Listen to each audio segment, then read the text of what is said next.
In this presentation, you will learn about the greatest technological achievement of the 21st century. To answer the question of what is the greatest achievement, my team chose two technological achievements to compare and contrast with our own carefully selected criteria. By the end of this presentation, you should understand how we chose the greatest achievement and why the criteria by which we judged it also applies to how the achievement impacts your everyday life. For each achievement, we'll first discuss its historical timeline, then we'll overview the pros and cons, and finally, we'll reveal what we decided is our greatest achievement and how we chose it. The concept of cloud computing and infrastructure can be traced back to the 1960s, but the actual birth of cloud computing wasn't until 1999, though. This is when a website called Salesforce was created, and this website let people access and download their program over the internet, which was the first time this had been done. Before this, physical copies of programs were needed to be put into desktops to run their applications, and the next big step in cloud computing didn't come until 2006, though, when Amazon Web Services wanted to rent out their excess computing capacity,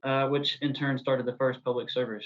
And Google Doc Services was released earlier that year as well, which is an internet-based program allowing users to develop, update, edit, and share their data online. The following year was the kind of beginning of the rise of the use of cloud computing in society. And this was also when Netflix became one of the first companies to allow customers to stream videos online without the need for a physical copy of a movie or a machine to even read the movie. And in 2009, private clouds were first introduced, which let customers rent a portion of a company's cloud computing resources to be allocated exclusively to that customer. And even though cloud computing has been around for about 2 decades now and prominent for even less, it has completely taken over the way that people process and share information today. Some of the arguments for cloud infrastructure being the greatest achievement of the 21st century are that it's readily available to mass consumers and businesses everywhere. With products like Google Cloud, Office 365, and Amazon Web Services, it's easier than ever to create your own website or online business platform. It's also inexpensive and easy to scale quickly with just a phone call away to increase your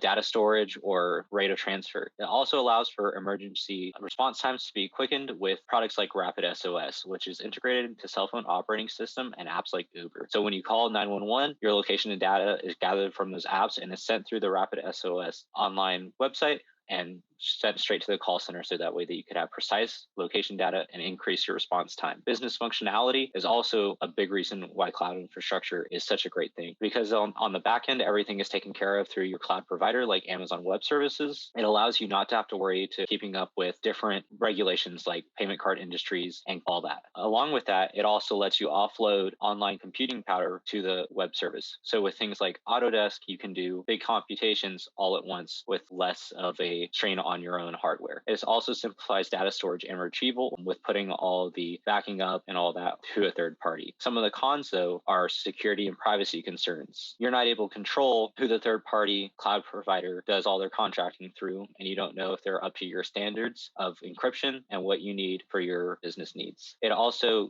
puts you in a vendor lock-in with you not being able to easily move from vendor to vendor, because transferring data is hard and takes a long time. Also, service outages can make you lose a lot of money. Some websites has estimated the latest Amazon Web Services outage as losing up to $11,000 a minute for some businesses. In 1978, the bulletin board system completely revolutionized messaging as we know it. Computer users gained the ability to upload software and exchange data and messages with other users through public servers. Bulletin board systems would go on to serve as the foundation for future social media products. In 1985, the invention of the Internet Relay Chat took its inspiration from bulletin board systems and served as the first form of instant messaging. While Google was registered in 1997, it wasn't officially launched until 1998. Also in 1997, 6 Degrees became the first public social media platform. 6 Degrees would go on to inspire such popular social media platforms as Friendster in 2002, which had over 100 million registered users. The mid-2000s would become a glorious time for social media platforms, with Facebook's and MySpace's launches in 2004, YouTube's launch in 2005, and Twitter's launch in 2006. A popular photo-sharing platform known as Instagram launched in 2010 and later became acquired by Facebook in 2012. More recently, video recording platforms such as Vine and TikTok took the internet by storm in 2013 and 2017, respectively. Social media arguments. Pros. It has been shown that adolescents and adults who turn to social media whilst in distress do so to seek clarity on their problems. Social media requires no charge and is immediately available to those who have means to connect. This prevents the individual from fully internalizing their troubles due to social ramifications. Interconnection integrity.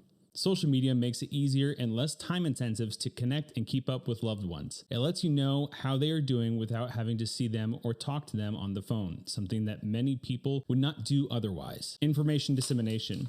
Information can be distributed to wide populations instantaneously and continuously. News becomes aggregated at one place rather than across varying websites. Through social media, individuals are connected by a public forum completely accessible by their phone. Information about events can be easily spread. Notably, many protests were organized by social media. Facilitating research. Through various social media groups and group searches, researchers could connect with fellow scientists to share information or seek advice. Cons: mental health impacts. With socialization and interconnection comes additional problems. Adolescents and adults can create false images on themselves due to what has been popularized. Social media has also caused individuals who struggle with ADHD to be given an immediate reward system. Overstimulation. Since social media is a nexus of information, individuals are able to access multiple streams of data simultaneously. This gives way to a juggling act of focus, eroding the reward center of the brain through instant gratification of likes, follows, and friend requests. Misinformation. The connection of social media and human psychosocial interaction creates a breeding ground for misinformation. Research conducted at MIT suggested due to novelty or how outlandish information was perceived directly influenced the rate it spread. Due to the exponential spread of interesting information, deterring misinformation is a momentous task. Privacy invasion.